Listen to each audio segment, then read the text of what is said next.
श्रीसङ्कटनाशनगणेशस्तोत्रम्। नारद उवाच प्रणम्य शिरसा गौरीपुत्रं विनायकं भक्तावासं स्मरेन्नित्यमायुष्कामार्थसिद्धये।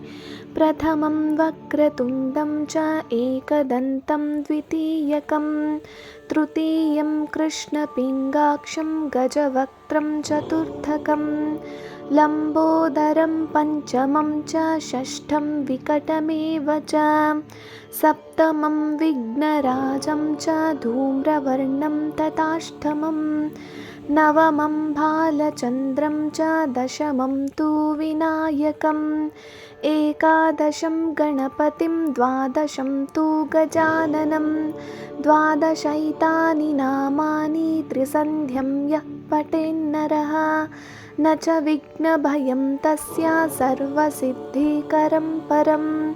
विद्यार्थी लभते विद्यां धनार्थी लभते धनं पुत्रार्थी लभते पुत्रान् मोक्षार्थी लभते गतिं। जपेत् गणपतिस्तोत्रं षड्भिर्मास्यै फलं लभेत् संवत्सरेण सिद्धिं च लभते नात्र संशयः। अष्टभ्यो ब्राह्मणेभ्यश्च लिखित्वा यः समर्पयेत् तस्य विद्या भवेत् सर्वा गणेशस्य प्रसादतः।